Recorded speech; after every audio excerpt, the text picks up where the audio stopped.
Bien, estamos en el nacimiento de un nuevo proyecto, un canal nuevo, Deco Sports, para que vayan a suscribirse. Y al día de hoy estamos inaugurando un nuevo espacio en el cual usted va a conocer a las personalidades que forman parte de esta gran empresa y sobre todo personalidades que fueron y siguen siendo figuras en todos los medios. Esto es De Conocidos y hoy estamos con la figura, con la leyenda, con el lujo del fútbol, como le denominaron, Gerardo Lugo. ¿Cómo estás, Rodrigo? Me da gusto cómo me presentas. Me costó bastante lo que tú estás diciendo, así que me da gusto que lo hayas dicho de esa forma. Gerardo, gracias por invitarme. De verdad es un honor para mí entrevistarte. Gran figura del fútbol mexicano, referente fuera y dentro del campo, un virtuoso como te denominaron por allá del 2007, un mediocampista polivalente, un encarador, un goleador, con esa melena intratable que todos te conocían, pero sobre todo un padre, un esposo y un hijo. Y es la primera pregunta, ¿cómo fue sobrepasar el legado de tu padre? Pues es una buena pregunta. Nunca lo tuve como un objetivo, querer ser mejor que mi papá. Al contrario, siempre lo vi como un ídolo, como un ejemplo, como la persona que había conseguido uno del sueño de tantos más bien. Y ese fue mi objetivo principal, ¿no? Poder cumplir mis sueños, poder hacer mi propia historia. Y ese fue justo mi lema dentro de mi crecimiento y dentro de mi carrera. Yo iba a hacer mi propia historia. Y creo que al final, independientemente de lo que hizo mi padre, hoy la gente también me reconoce como lo que hice yo dentro del campo, ¿no? Hay una frase muy buena que la quiero recordar, es que la historia la escriben los ganadores. Tú y tu padre ganaron prácticamente todo. Tu padre, Gerardo Lugo Gómez, nacido el 13 de marzo, al igual que mi señor padre, de 1955. Jugó en el León, tuvo un gran paso por el fútbol mexicano. ¿Cuál fue uno de esos consejos que él te dio? Al ver que su muchacho, su niño, este niño de ojo claro, de tez blanca, que quería dominar el fútbol, ¿qué consejo te dio él al seguir este sueño? Que muy pocos lo logran, por cierto. Pues no fue solamente uno. Creo que él ya traía toda la Biblia completa para poder decirme por dónde era el camino y me dio muchos consejos. También sabía cuándo darlos, cuándo no darlos para que yo creciera, para que yo aprendiera de mis errores. Entonces creo que fue una gran enseñanza cada palabra o cada espacio o cada caída que no me dijo nada, ¿no? Entonces, al final le agradezco cada uno de esos momentos. Un consejo o algo que me haya dicho él que me haya marcado, pues fue simplemente que tenía que aprender justamente de eso, ¿no? De mis errores, que fuera constante, que no claudicara en ningún momento y que no buscara compararme, que yo fuera mi propio, no enemigo, pero sí mi propio reto, ¿no? El buscar siempre superarme a mí mismo. Yo conozco a varios filósofos, varios historiadores, varios personajes que hacen contemporáneos y dicen algunas frases. La historia, quien no la conoce, está condenado a repetirla. Yo creo que tú viste a tu señor padre cometer errores, que cada uno tenemos nuestros errores, pero quiero preguntarte, ya en tu etapa de debut, ya en tu etapa de jugador profesional, ¿qué se sintió pisar un terreno de juego? Cuando tú veías a tu padre de chiquito en el televisor, que lo veías a lo mejor en los días de partidos importantes temblar, a lo mejor estar mal anímicamente por una derrota o estar alegre por una victoria, ¿qué sentiste tú en el momento de estar pisando el terreno de juego? Me hubiera encantado verlo. Me hubiera encantado verlo porque desgraciadamente por una lesión él se tiene que retirar y bastante joven, a los 29 años, y yo estaba demasiado pequeño, pero me hubiera gustado poder sentir justamente todo eso, ¿no? El ver cómo reaccionaba ante partidos complicados, el ver cómo día a día enfrentaba el buscar ser mejor o el buscar ser protagonista en el deporte que escogimos. Pero desgraciadamente no pude hacerlo. Entonces, lo que yo tengo como recuerdo de él es lo que mucha gente me dice de él, ¿no? O lo que de repente sale en la televisión. Entonces, al ver que la gran mayoría de las personas, si no es que el 100%, siempre me hablaron muy bien de él, tanto dentro como fuera del campo, y más todo lo que yo, lo mucho o poco que pude ver de él dentro del campo en televisión, me hacen saber que él era un gran jugador y un gran ser humano. De conocedores, es lo que acabas de decir, que las lesiones muchas veces truncan la carrera de un futbolista. Tú tuviste a varios compañeros, viste o fuiste partícipe de ver lesiones gravísimas en el terreno de juego. Tu señor padre tuvo una, como bien reiteras, a los 29 años. Pero yo estoy pensando en estos momentos, ¿qué hubiese pasado si Gerardo Lugo no es el Gerardo Lugo que hoy conoceríamos ahorita? El Gerardo Lugo que hipotéticamente no debutó, porque yo creo que tu padre te habló de eso, de que los debuts son debuts y despedidas en muchas ocasiones. ¿Tenías plan B en estos casos? Mira, creo que ese es parte del gran riesgo que implica esta carrera, ¿no? Y por qué tantos en el camino abandonan, o por qué tantos en el camino, después de haberlo apostado todo, quedan en este limbo, ¿no? Sin saber qué hacer de su vida. Después hay un grupo pequeño que son los que sí saben qué hacer. Yo, si te digo, en este momento no sabría qué habría hecho. Tengo algo de idea de qué me hubiera gustado estudiar, de qué me hubiera gustado vivir, pero la realidad es que la apuesta fue un all-in, ¿no? Fue un all-in al fútbol, y gracias a Dios, al esfuerzo y que se alinearon los planetas, como siempre lo digo, es que me toca vivir este sueño. Y después, pues como bien se sabe en el fútbol, lo más complicado, aparte de llegar, es mantenerse y es hacer una gran carrera. Después de 14 años como futbolista profesional, me siento bastante orgulloso, contento de haber cumplido muchos de los sueños y objetivos que me puse desde niño. En Argentina se dice mucho de qué jugador nos perdimos. Qué bueno que no nos perdimos de tu calidad.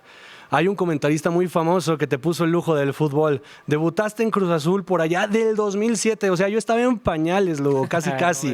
Del 2007 al 2010. Cruz Azul es una etapa de tu vida en donde todos te recordamos con esa bandita, la bandita blanca, el número 23. ¿Por qué elegiste ese número? Mira, no es que lo haya elegido, el número me eligió a mí, y después traté de honrarlo y hacerlo lo más grande posible, ¿no? Después cada quien tomará su opinión o dará su opinión sobre eso, pero a mí me otorgan el número 23. No, cuando debutas, pues no estás como, pues quiero el 10, ¿no? O quiero el 8, o quiero el... Simplemente aceptas el número que te toca, ¿verdad? Si te dan a escoger, que bueno, en este caso no me tocó a mí, me dan el número 23, y de ahí hubo un vínculo, porque hay grandes estrellas mundiales, grandes ídolos también míos que usaron este número. Te puedo hablar de Michael Jordan, te puedo hablar de David Beckham, te puedo hablar de Kobe Bryant. Entonces, creo que al final el mismo LeBron James, que es más actual, pero usan este número. Entonces, creo que había historia detrás de este número, y dije, ¿por qué no tomar esa responsabilidad? Además que el destino me está diciendo, usa este número, ¿no? Además de David Beckham, sí tenías el pase y el porte para parecerte igual al 23 el británico. David Beckham mexicano. Pues sí, muchas veces te denominaron así en la televisión, el David Beckham mexicano. Tenías absolutamente todo. Ahora, de Cruz Azul pasas a Puebla. ¿Cómo es pasar un equipo que, con todo respeto a la afición poblana, con todo respeto a Puebla, es estar y jugar en Puebla? O sea, en esas etapas había descenso. Sí, esa es la complicación, o no sé si es decirle lo bonito o lo feo que tiene de repente el fútbol, ¿no? Que viene gente que toma decisiones por ti. Tan solo vámonos rápido con el entrenador. Él es el que decide si juegas o no juegas. Para mí, creo que mi permanencia en Cruz Azul tendría que haber sido por muchos años, al ser un jugador de cantera, al ser un jugador de casa, al ser un jugador en el cual heredaba un apellido, ¿no? Que también había triunfado ya en el equipo, y desgraciadamente por temas de gente externa, pues te cortan esa situación, ¿no? Para mí, en el nivel futbolístico, creo que estaba para competir. Mis primeros años en Cruz Azul fueron bastante vistosos, o fueron de pelear finales, etcétera. Y de la noche a la mañana, pues no te toman en cuenta, te traen gente, etcétera, ¿no? Para después pasar a un tema de donde no te contemplan. Es a veces esto que tiene el fútbol. Yo nunca bajé los brazos, nunca dejé de ser constante en mi fútbol, en mi entrenamiento, pero son decisiones, ¿no? Y una de las opciones que salió fue justamente ir a Puebla, un lugar donde tuve mucho aprendizaje, donde me tocó pelear otro tipo de cosas, que era salvarse del descenso, sufrir en el tema de pagos, ¿no? En el tema de salarios, pero todo lo veo yo en esta vida como un aprendizaje y como algo que tienes que vivir para valorar ciertas cosas. Y Puebla fue justamente ese paso para después llegar a Morelia con el profe Tomás Boy, en el cual me da el brinco a selección mexicana. Entonces, parece un poquito raro, ¿no? Sí. Pero es así, ¿no? Es la carrera de un futbolista y creo que la carrera de la vida de cualquier persona. Hay altas, hay bajadas, tienes que disfrutar las altas, no adecuarte. Tú mismo me lo has dicho en el programa, tranquilo, que no se te suba, que no te subas al ladrillo. ¿Cómo fue esa etapa de Monarcas Morelia? ¿Por qué ese Monarcas de verdad robaba en el terreno de juego? Porque era un equipazo, tuviste a compañeros indudablemente de los mejores en su posición. ¿Y cómo fue el trato con Tomás Boy? Pues bueno, Tomás Boy, y decirlo antes, sí tenía grandes compañeros, Aldo Leao, Rafa Márquez Lugo, Miguel Sabá, Joao Rojas, el Pampa Romero, Jimmy Lozano, Federico Vilar. Entonces sí había un gran equipo, ¿no? Después con Tomás Boy, pues un personaje, ¿no? Un personaje que había que entenderlo primero para después poderle sacar todo ese conocimiento, toda esa expertise como fue de jugador y también como técnico. Entonces, para mí fue uno de los entrenadores que más confianza me dio, o sea, que más me respaldó, que más me tuvo dentro del campo y por consecuencia creo que se nota y es donde me gano esa oportunidad de ir a la selección mexicana, ¿no? Porque siempre lo he dicho, para que un jugador rinda tiene que sentir el respaldo de su técnico, porque es la persona inmediata de la cual buscas aprobación. Entonces, si de parte de él no está, te lo digo a lo mejor en un ejemplo para ti. A ver. La primera aprobación que buscas, ¿de quién es? De tu productor, ¿no? Él es tu director técnico. Entonces, si de parte de él no recibes lo estás haciendo bien, ve por aquí, te doy este consejo, no te quito, ¿no? De la toma, te mantengo. Si tú no recibes eso, pues va a ser muy difícil que te sientas con confianza para hacer lo que sabes hacer, porque el talento lo tienes y así me sentía yo. Las aptitudes, el talento, el fútbol, sabía que lo tenía, pero necesita muchas veces tanto el jugador como el que está en la narración o en la conducción sentir ese respaldo de su jefe inmediato. Arropado, ¿no? Que te procuren, que te cuiden, que te traten bien, que a la vez cuando la fallas te digan. Ni siquiera es tanto así, porque cuando te tienen que hablar fuerte, te van a hablar fuerte, pero también es una realidad que en cualquier profesión tienes que tener carácter y tienes que tener personalidad para hacer lo que haces. Y saber, esta gente que tiene ese poder de transmitir confianza, saber qué palabras usar, saber cómo decirlo. Entonces, creo que Tomás Boy era de ese tipo de personas en la cual, te digo, también tenías que conocerlo, saber que él era un personaje en su forma de ser, en su forma de decir las cosas, pero dentro de todo había un ser humano, sí, y que tú tenías que encontrar ese mensaje. Oye, hoy tenemos un adjetivo los chavos que le llamamos el prime. Yo recuerdo verte con la del Monarcas Morelia, junto a Miguel Sabá, junto a Rafa Márquez Lugo, que ya los mencionaste, que Cruz Azul luego, bueno, Chivas quiso implementar algo similar como lo que pasó en Morelia y no pasó. Ahorita creo que diste en el punto exacto. En Morelia fue tu llamado a la selección nacional, tu primer llamado a selección nacional. Sí. ¿Qué faltó? ¿Qué te faltó? Hoy lo ves en retrospectiva. ¿Qué le faltó al Gerardo Lugo para quedarse en un proceso completo para ir a un mundial? Pues primero estabilidad, ¿no? Yo cuando estaba yendo a la selección estaba en Morelia, estaba con el respaldo del técnico, jugando, con muchos minutos. En ese Inter me venden a Santos Laguna y llega un equipo que venía de ser campeón, que mi llegada al equipo tampoco fue como la más adecuada ¿no? Porque realmente no necesitaban jugadores en esa posición.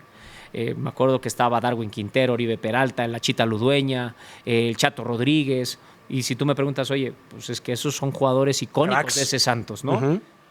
Cómo te mandan a competir justamente con esos jugadores que aparte acaban de salir campeones, ¿no?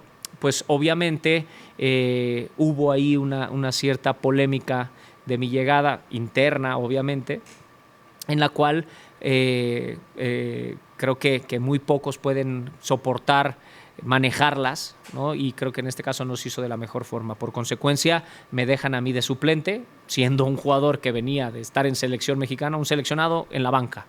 Y ese para mí fue el principal problema porque, pues, por consecuencia, te dejan de llamar a la selección. Aún así, estando en banca, tuve varios llamados a la selección mexicana.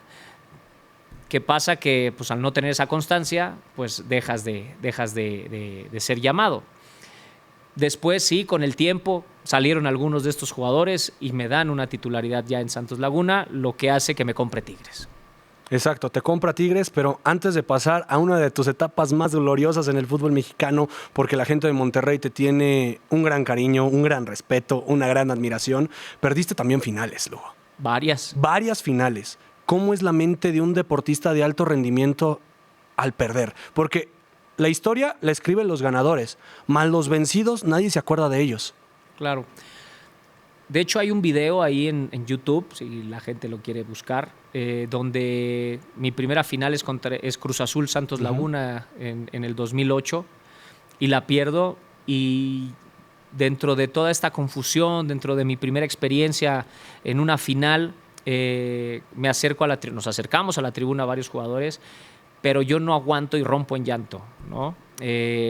Lloro, me pongo la playera en la cara y después la aviento a la tribuna, algo que la gente agradece porque saben de que esas lágrimas eran realmente de tristeza, de molestia, de frustración, de todo, y lo comparto con la afición, ¿no? Después no lloré más. Después de esa final no lloré más. Entendí justamente que para ganar hay que pasar un proceso y que hay que saber perder en algún momento. Y perder es un aprendizaje. Nos podemos ir a todos los grandes ganadores y perdieron muchas veces o perdieron en algún momento. Entonces, al final, creo que perder es parte de un proceso para ganar. Y hay una frase que bien lo dice, que es: un ganador es simplemente un perdedor que lo intentó más de una vez. Exactamente, o un gran ganador es un gran perdedor que alguna vez aprendió. Y creo que hablando de aprendizajes, uno de los técnicos que a mi pensar, no sé a lo que tú digas, ahorita me lo comentarás, ya la etapa de Tigres, del 2013 al 2016, con Don Tuca Ferretti, uno de los técnicos junto a Nacho Treyes más laureados del fútbol mexicano. ¿Qué significa el Tuca en tu carrera? Pues mira, me tocaron muy buenos entrenadores, ¿no? La verdad que de eso no me quejo, sino es que casi todos históricos en el fútbol mexicano, y Tuca Ferretti es uno de ellos, obviamente. Agradezco cuando tú llegas a un equipo plagado de grandes jugadores, en ese tiempo Lucas Lobos, Danieliño, Damián Álvarez, Juninho, Alan Pulido. Alan Pulido se hizo más o menos en el tiempo que estuve yo ahí, y te puedo decir muchos más nombres, algunos con medalla olímpica, etcétera. Entonces, creo que esa confianza de que te hayan contratado, o más bien de que te hayan comprado para pertenecer a ese plantel, te dice que algo esperan de ti, ¿no? Y que tienes las credenciales para pertenecer a ese plantel. Y el que el Tuca haya hecho eso, o me haya dado esa confianza, pues me dio toda esa motivación para ir, pelear un lugar y buscar dar mi mejor versión. Hay varios videos en redes sociales de varios regaños que tú no eres partícipe de ellos o no eres como el eje principal de ellos. Directamente. Indirectamente, posiblemente, pero el Tuca es un técnico recio, que hoy lo vemos en otra etapa de su vida y que tú no lo has comentado. El Tuca no es el Tuca que ustedes veían en ruedas de prensa, no es el Tuca que ustedes veían en el estadio. debajo del banquillo, sentado, enojado, con su cigarro, X o Y. Le vamos a pedir a la producción que si nos puede poner de esas imágenes de los regaños, porque hay un regaño de que es aquí, y tú estás en primer plano, viendo cómo te regaña, cómo regaña el plantel. Pero aparte de todo eso, con el Tuca Ferretti llegaste a finales, y llegaste a una final tan codiciada, porque aunque usted no lo crea, este señor que estoy aquí con él, que forma parte de la familia de Deco, jugó una final de Libertadores. Estuvo presente en fase final de Libertadores. ¿Qué fue en ese momento tuyo al ver al Gerardo Lugo, que un día debutó en Primera División, ahora estar codeándose en Sudamericana, en Conmebol, en Libertadores? ¿Qué sentiste en ese momento?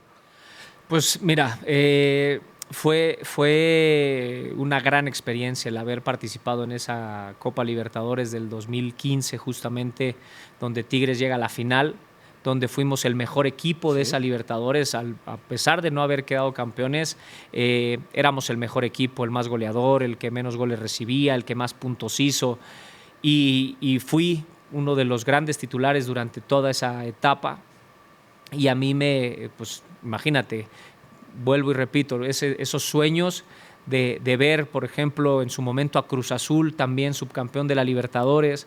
Yo estaba en Fuerzas Básicas cuando ese Cruz Azul estaba compitiendo esa Libertadores, y vivirlo de ese lado, decía, en algún momento podré yo competir a este nivel, ver el Estadio Azteca lleno, etcétera, y de repente estaba ahí, de repente se me dio vivir eso. Entonces, esto también es como esa parte donde le dice a la gente la ley de la atracción. Pídanlo, suéñenlo, trabajenlo, se cumple, ¿no? Soñar no cuesta nada, dirían algunos. No, claro que cuesta. Cumplirlo es lo que cuesta. Exacto. O sea, soñar, puedes soñar, pero pues yo también podría soñar que soy el dueño de Amazon o de alguna empresa de estas multimillonarias, ¿no? Pero después hay que cumplirlo. Y los sueños no se cumplen nada más pensándolos. Entonces, así es como me sentía, en un sueño hecho realidad, ¿no? Oye, voy a hacerte una pregunta. Espero no te enojes por lo que te voy a preguntar. ¿Qué pasó en el plantel de Tigres? Porque tú eras titular indiscutido. Llegan los refuerzos de lujo para la Libertadores, que es contra Internacional de Porto Alegre, que Guiñac ahí marca su primer gol como jugador oficial del conjunto Tigres, que se lo marca Alisson Becker. Hoy, para quien no conozca, Alisson Becker es jugador de fútbol, portero del Liverpool, que ya ha sido campeón de Champions. ¿Qué pasó? ¿Te explicó algo el Tuca? Pues mira, no me lo explicó a mí, no se lo explicó a Jofre Guerrón, que fue uno de los mejores jugadores de esa Libertadores, no se lo explicó a Damián Álvarez, simplemente sabemos que esto es fútbol. Ya cuando llegas a un grado de madurez, lo entiendas o no lo entiendas, sí duele, sí molesta, pero tienes que entender que puedes irte del lado de bajar los brazos y decir que injusta es la vida o que injusto es el fútbol, pues no te va a llevar a nada, simplemente a quedar rezagado. Entonces, creo que los tres lo entendimos, hablando de mi persona, creo que lo entendí y sabía que ahora me tocaba otro rol en esa fase final, ¿no? Aparte, nosotros veníamos de calificar al equipo, ¿sí?, hasta las semifinales, y de repente te dicen, trajimos 3 jugadores, los cuales van a ser titulares y ustedes aguántenos un poquito ahí en la banca. Pues claro que es duro, pero sabíamos cuál era el objetivo en el tema grupal. Y después era poner esta parte individual al servicio, ¿no?, del equipo. Se buscó, se luchó, desgraciadamente no se consiguió y queda ahí, ¿no? Son las cosas obscuras, claras que hay en el fútbol. Ahorita voy a pasar a un tema que a lo mejor a ti te causa o te afecta o en ese momento decías, pues a lo mejor se abre otra posibilidad, voy a dar el 100%. Pero ya repasamos Cruz Azul, Puebla, Morelia, Santos, Tigres. Si tienes que ponerme en la mesa a 3 jugadores que te hayan marcado más de estos clubes, ¿a quiénes pondrías? Es que depende, ¿no? Que me marcaron en qué aspecto. Como amigos, como compañeros, que estuvieron para ti en buenas, en malos momentos. ¿Hay alguno que te haya dicho en Tigres, wow, la verdad la conexión con la Chilindrina era especial? Por ejemplo, en Cruz Azul te podría decir que con el Jimmy Lozano. ¿En Puebla hay alguno? Puebla no es jugador, pero sí el entrenador, José Luis Trejo. Vamos. En ¿Morelia? Morelia, yo creo que Tomás Boy. ¿Entrenador? Entrenador. ¿En Santos Laguna? En Santos Laguna, yo creo que Pedro Caiciña como entrenador. El también. portugués muy bueno. Ojo, no te estoy diciendo jugadores, te estoy no, son puros técnicos, para que tú lo tomes en cuenta. Bueno, el Jimmy Lozano en su momento jugador, Sí, ahorita ya es jugador. entrenador. Sí, claro, como jugador. ¿Y en Tigres? ¿Tuca? En Tigres, que me haya marcado, yo creo que Lucas Lobos. ¿Quién no recuerda a ese Lucas Lobos? Mágico jugador del conjunto de la U, el conjunto universitario. Sí. Y mira que yo fui a competir el lugar con él. ¿Sí?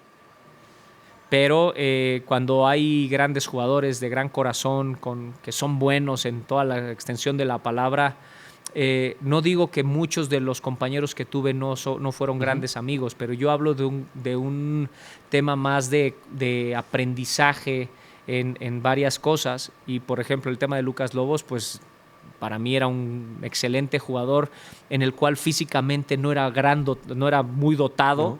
Pero yo veía lo que hacía con el balón, a pesar de que también tenía una rodilla que ya le estaba afectando, un problema familiar con su hijo también, y verlo como día a día en los partidos seguía siendo la estrella, seguía portando el gafete de capitán y seguía sacando a flote a los Tigres, me dejó justamente ese aprendizaje.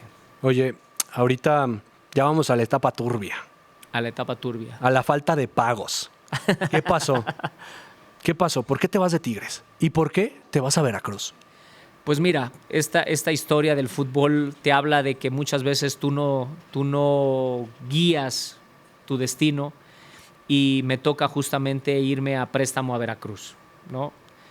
Un equipo que peleaba otro tipo de cosas. Yo buscaba también tener mucha más oportunidad, creía que la merecía por lo que había brindado y lo que había hecho. Tigres empezó a traer muchos más jugadores y creo que empieza esa época justo donde Tigres empieza a reforzarse y reforzarse cada torneo con más y más y más y más jugadores, y entonces al final optan por darme a préstamo a Veracruz. Un equipo, como te digo, que peleaba otras cosas, ¿no? Salvarse del descenso, ver qué conseguía. Ahí yo tengo una lesión grave, que es una fractura de radio y cúbito expuesta, en la cual me cuesta 2 meses recuperarme, y en la cual ese torneo se me acababa mi contrato. Entonces fue un golpe duro, porque yo iba con esa intención de romperla ese torneo, y te dicen, pues ahora no vas a tener 4 o 5 meses de lo que dura el torneo. Ahora vas a tener 1 mes o mes y medio para poder mostrarte, para poder decirle de nuevo al fútbol, aquí está Gerardo Lugo.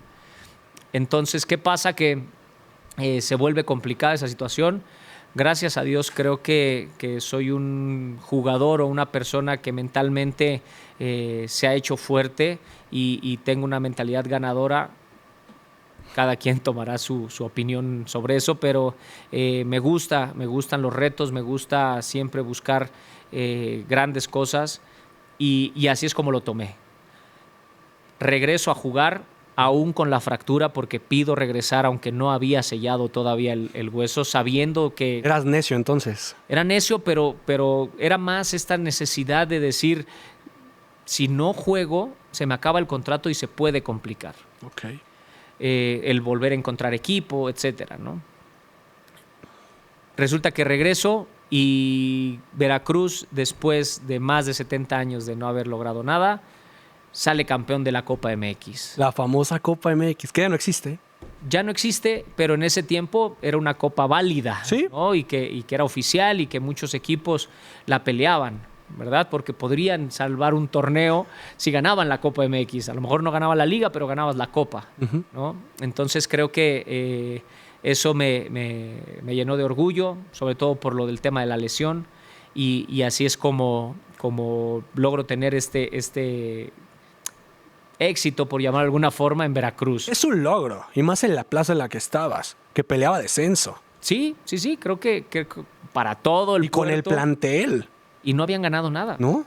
Entonces, después había otro tema, como tú dices, tema de pagos, tema de directivas, tema de que claro, afecta de alguna forma, pero sabemos, los que vivimos en el fútbol mexicano, ya sabemos que cuando llegas a ese tipo de equipos, la cosa se puede complicar en algún momento en esa parte, ¿no? De conocimiento público, lo de el presidente que tenían, de todo lo que pasó en Veracruz, de lo que pasó con la afición, que es una gran plaza en el fútbol mexicano. Esperemos algún día vuelva a Primera División, porque de verdad es histórica. Luis Pirata Fuente, quien no fue a ese estadio. ¿Y qué más? Ahora la pregunta va, te vas de Veracruz. Aquí el club de tus amores, Cruz Azul, ¿no te volvió a buscar? No, y resulta que no me buscó nadie. Sospechosamente no me buscó nadie. Uh-huh. Y en el draft, justo después de ese torneo en Veracruz, nos vamos 5 o 6 jugadores a préstamo a Liga de Ascenso. Muy curioso, ¿verdad? A Bravos de Ciudad Juárez. Okay. 5 o 6 jugadores que pertenecíamos a Tigres. Uh-huh. Entonces, para mí, lo doy por hecho, es que Tigres ya tenía apalabrado esto con Bravos de Juárez. Y bueno, de ahí vienen otras dificultades peores, ¿no? De ese mal manejo en el fútbol mexicano que de repente se dio con el pacto de caballeros, con el draft y todo lo que se hacía antes, que terminaron perjudicándome en algún momento parte de mi carrera. Y después ya llegó la experiencia, ¿no? No europea, internacional, vamos a denominarlo así, en Herediano. Pero me voy antes a Querétaro. A Querétaro, exactamente. No te toca con Ronaldinho. Llego después, justo. Exacto. Con Ronaldinho. Cuando pasa esta situación de Bravos de Juárez, en la cual de la noche a la mañana dicen que ya no quieren que vaya, ¿no? Ya encontrarán las razones ahí en internet, pero Querétaro me ofrece ir a entrenar en este tiempo donde yo me quedo sin jugar justamente para ver si podía estar para el siguiente torneo ahí con ellos. ¿Te imaginas esa dupla? La que hubieras armado con Ronaldinho. Uf, Daniliño. Hubiera sido lo... Da Silva también estaba. Emanuel El Tito Villa. ¿Qué hubiese sido ese? Ese Querétaro llegó a una final. Que no lo recuerde. Contra Santos. Contra Santos Laguna. Que el Chuletita Orozco marcó 4 goles. Ni yo sé cómo los marcó, pero los marcó. Pero imagínate, vamos a hacer la utopía, porque soñar no cuesta nada, dirían ahí algunas marcas. Imagínate que hubieses jugado en ese Querétaro con Ronaldinho. Hubiese sido una experiencia que sin lugar a dudas jamás se hubiera vuelto a replicar. Víctor Manuel Vucetich, director técnico, que creo que jamás te dirigió en tu carrera. ¿Sí? ¿Sí te dirigió? Pues los 4 o 5 partidos antes de que se fuera. Bueno, pero 4 o 5 partidos, pero un torneo completo. Sí, no. Imagínatelo con Víctor Manuel Vucetich. Te hubiese tocado sacar a Ronaldinho de su casa para que fuera a entrenar. Imagínate nada más eso. Sí. ¿Qué pasó ahí? O sea, ¿tú te mentalizabas que podrías haber dado más todavía en el fútbol mexicano? Porque Querétaro casi fue el adiós. Sí, prácticamente sí. En el tema de rendimiento, yo me quedé siempre con esa espinita de sentir que alguien me volviera a dar esa confianza como me la dio Tomás Boy, porque yo sabía lo que podía dar. Uh-huh. En algún momento me la dieron en Puebla con José Luis Trejo, con Víctor Hugo Eugui, en Cruz Azul con Sergio Marcarián, con el mismo Isaac Miraji, que fue el que me debutó. Si me hubieran dado esa confianza, porque es muy sencillo como verlo de esta forma. Los entrenadores que me tuvieron dentro del campo fue cuando en lo personal mejor me fue. O sea, los que me dieron la confianza de estar en el campo es cuando mejor nos fue. Entonces, te hablo de un Sergio Marcarián que me hizo titular y llegamos a la final contra Santos en el 2007. ¿Okay? Te hablo de un Tuca Ferretti que me hizo titular en Tigres y llegamos a una final contra el América en el 2014, por ahí. Uh-huh. No sé. La de Urbano. Exactamente, esa. Te hablo de un Morelia en el cual Tomás Boy me hace titular y fue un Morelia que jugaba bien al de fútbol. Época. Y que siempre estaba ahí en las finales. Entonces, justamente es eso. Estos técnicos que me dieron Pedro Caiciña y llegamos a una final de CONCACAF. Titular y final de CONCACAF. No quiero decir que por mí estábamos en las finales, pero yo creo que el aporte que brindaba sumaba bastante al equipo. cuando no era titular, no digo que todo sea culpa de no meterme, pero cuando yo recibí esa confianza, ponía todas mis cualidades al servicio del equipo y normalmente algo pasaba.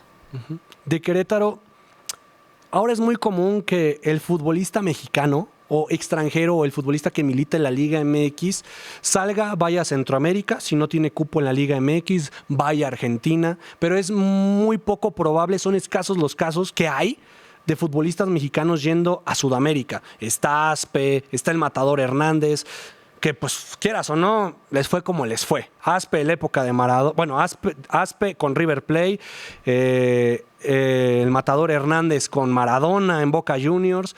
¿A ti no te llegó una oferta del fútbol de la MLS? Porque en esos momentos ya estábamos hablando de los Beckham, de los Rafa Márquez, de los Cuauhtémoc Blanco, de los Thierry Henry. No, la verdad que no. Te mentiría si diría que hubo alguna oferta, y si la hubo, pues no me enteré, ¿no? Entonces, siempre fue en México las opciones para jugar. Y bueno, igual contento por eso. ¿Y en Centroamérica sí se te dio la posibilidad de jugar? Sí. Herediano. En Costa Rica, con el Herediano, el equipo que nació grande, como se le conoce. Afición, en el cual me toca ir un año y me toca salir 2 veces campeón, uno de Liga y otro de CONCACAF. Ajá. Este torneo de CONCACAF que se disputa para ver quiénes pasan a la CONCACHAMPIONS, ¿no? Que para ellos sí lo toman en cuenta, porque pues, obviamente son equipos que no tienen un pase directo, que lo tienen que buscar de esta forma. Entonces nos toca participar en la CONCACAF, en la CONCACHAMPIONS, por haber quedado campeones justamente de esa liga CONCACAF que le llaman. ¿Qué aprendiste allá en Costa Rica? Pues bueno, era un fútbol diferente, un fútbol bastante duro, bastante aguerrido, donde como mexicano y como estrella y con el cartel que yo llegaba, tenía que demostrar. Ahora llegaba como figura, ¿no? a este fútbol, y en el cual la gente estaba un poco incrédula y había presión de esa parte. Después, te digo, gracias a Dios, salgo como uno de los mejores extranjeros que estuvo en la liga. Uh-huh. y a pesar de que fue un corto tiempo, ¿no? Entonces me llena de orgullo justamente el haber ido, el haber trabajado duro y haber salido campeón también allá. Allá fuiste campeón, aquí fuiste campeón, fuiste figura, estuviste en selección, fuiste MVP del partido, fuiste goleador por algunas jornadas, ¿quién no recuerda eso? Pero aquí también hubo un sueño. Creo que cualquier fútbol, yo que quise ser futbolista y no me alcanzó porque no tenía la calidad como tú, teníamos el sueño o tienen el sueño de emigrar al fútbol europeo. ¿Hubo alguna vez una oportunidad tuya de ir a Europa? Sí hubo, pero no como profesional todavía. Okay.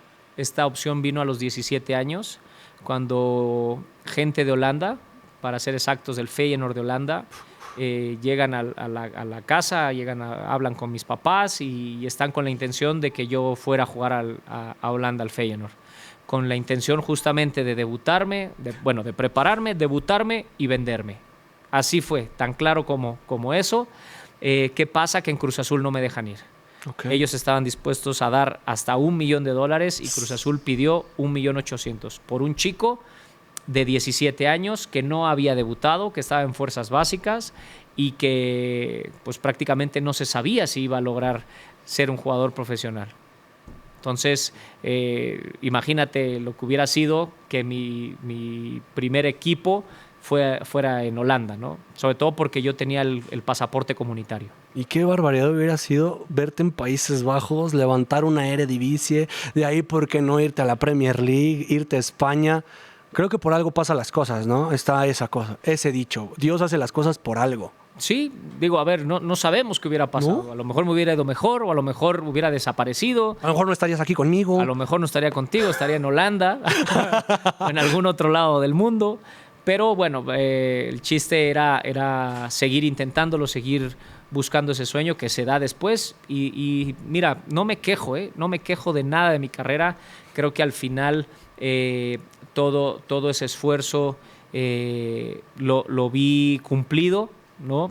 Cumpliendo muchos de los sueños que tuve de niño, uh-huh. Con una carrera larga, ¿no? Que también no era fácil. y me siento súper orgulloso de lo que logré como futbolista. ¿Que hubiera querido más? Sí, porque esa es mi mentalidad, siempre querer más, siempre ir por más, pero quedo contento por lo que se logró. Estamos llegando a la etapa final de la entrevista, sin antes también. No solo eres futbolista, eres hermano, eres padre, eres esposo, eres confidente, si podemos llamarlo así, de aquí del programa, eres quien reparte ahorita, pero te voy a hacer una pregunta familiar, en cuestión familiar. Muchas veces no nos damos cuenta que el futbolista, aparte de ser futbolista, es todo esto que te acabo de decir. ¿Cómo fue tu etapa familiar? Porque muchos futbolistas dicen, me quiero retirar joven, me quiero retirar a esta edad porque quiero disfrutar a mis hijos, quiero disfrutar a mi esposa. ¿Qué pasó por tu mente al escuchar retiro? Pues mira, con el tema del retiro y con el tema familiar, en el tema familiar siempre fuimos muy, muy unidos. Llevo 17 años casado, mis hijos, tengo uno de 15, una niña de 11 y otro pequeñito de 9. A los 3 les tocó vivir esta vida de futbolista, ir al estadio, ver cómo me decían de cosas y ver cómo me apoyaban y cómo me felicitaban. Entonces crecieron justamente con eso, pero siempre juntos a todos lados. Creo que eso unificó la familia y hoy en día estamos todos juntos y en otra etapa ya. Con el tema del retiro no lo tenía en el radar hasta que un día entra la pandemia, no tenía opciones para jugar, para ir a otro club. Y después de haber experimentado ciertas situaciones que están del lado oscuro del fútbol, en el tema de malos manejos, en el tema de directivos, en el tema de que se quieren aprovechar por el momento en que estás o en la situación en la que estás, me hizo tomar esa decisión justamente, mucho la pandemia también. Y es donde digo, ¿sabes qué? Tengo muchas cosas todavía por dar fuera del fútbol, muchos proyectos, muchos sueños que cumplir y fue que tomo la decisión, un 7 de mayo justamente del 2020 y ahí es donde digo, hasta aquí, se acaba la carrera. No, te podría decir que aún no la asimilo, o no he podido pararme o no me he podido detener a vivir ese dolo, ¿no? De decir, ya no puedo hacer más esto del fútbol profesional. No lo quiero ni pensar. Simplemente di vuelta a la página y seguí con la misma intensidad como era como profesional en lo que seguía de la vida. Creo que hay dinastías que marcan el fútbol. Hay dinastía, voy a mencionar una, de abuelo, padre e hijo. La dinastía Hernández. Uh-huh. Los 3 en mundiales. Sí. Está tu padre, se retiró a los 29. Mundialista. Mundialista, aparte. Yo ya no pude ser. Su hijo no pudo ser mundialista, desafortunadamente. Tuvo la posibilidad, eso sí, yo me voy a quejar con la federación y con los directores técnicos de la selección, porque este señor tenía la suficiente calidad para ir a un mundial. Tener minutos, jugar, pero también está tu hijo. Sí. El legado Lugo. ¿Qué consejo le darías a tu pequeño chamaco que ahorita está en Europa? Para quien no lo sepa, goleador, 10 goles lleva, creo que en 2 partidos. O sea, la calidad del padre y del abuelo la tiene. Pero muchas veces la calidad no compra que debutes en primera. Y tú mismo lo sabes. Uh-huh. Y yo lo sé. ¿Qué le dirías a tu hijo? El consejo que le dirías a tu hijo. Pues primero, el mismo consejo que me di yo mismo, ¿no? Que haga su propia historia. Ese sería el primero. Y el segundo sería que para ser grande en algo o lograr un objetivo, tiene que ser tu obsesión. Tiene que volverse una obsesión. Tienes que volverte o tratar de volverte el mejor. No me gusta la palabra tratar, creo que tienes que luchar justamente para ser el mejor en lo que haces, siempre, siempre. Entonces le diría justamente eso, que si quiere ser futbolista, que realmente su enfoque esté en ser futbolista, en todos los aspectos, en todas las palabras que implica eso, y todo lo que tenga que sacrificar por lograrlo, que lo haga. Señor Lugo, creo que estamos llegando a la etapa final de nuestra entrevista. Sin antes, Vamos a hacerlo así porque lo voy a hacer con todos los personajes que tengamos aquí en Desconocidos. Quiero que nos digas una frase, la frase que te inspira día a día, la frase que inspiró al Gerardo Lugo debutante e inspiró al Gerardo Lugo campeón, al Gerardo Lugo al salir de los fracasos, al Gerardo Lugo que juega en la Kings League. ¿Cuál es esa frase que tienes marcada, no en un tatuaje, sino en tu corazón y en tu mente? La frase podría ser que ¿qué significa ser el mejor? Esforzarse al máximo hasta lograr lo que nadie ha hecho. Señor Gerardo Lugo, para ustedes, Desconocidos, solo en Deco Sports. No se pierda porque próximamente traeremos más invitados, más personajes. Tú, vamos a tirarle así la pedrada ya. ¿Quién es el siguiente? Tú proponlo. De aquí de los conocidos de Deco, ¿a quién te gustaría? De los que están en el programa. De los que formamos parte del programa. A ver, yo creo... ¿De la mesa? Sí. ¿O de producción También, y todo? También, de producción y todo. Yo creo que hay alguien que tiene algo muy bueno para contar y es Julio, nuestro productor. Ok. Que no le gusta aparecer mucho en cámara, pero creo que es alguien que ha vivido muchas cosas, tanto detrás de cámaras como en toda la parte esta de producción. Así que lo invito, que no le dé miedo a hablar y que cuente todo lo que sabe y que conoce. Queremos chisme, dicen algunos. Muchas gracias, Gerardo. Te admiro, soy fan. Jamás pensé estar en un programa contigo. Jamás pensé en estarte haciendo una entrevista. Te veía de niño. Te bardeo mucho en el programa, pero te prometo que a partir de hoy te voy a bardear mucho menos. Está bien, está bien. Muchas gracias a todos ustedes. No olviden de suscribirse. Deco Sports. Esto es Desconocidos. Banda, el programa completo lo pueden ver en nuestro canal de YouTube Deco Sports, pero aparte de todo eso, también nos puedes ver de lunes a viernes en punto de la 1 de la tarde hasta las 3 en el mejor programa de fútbol, Rompiendo Redes, solo por Deco Sports.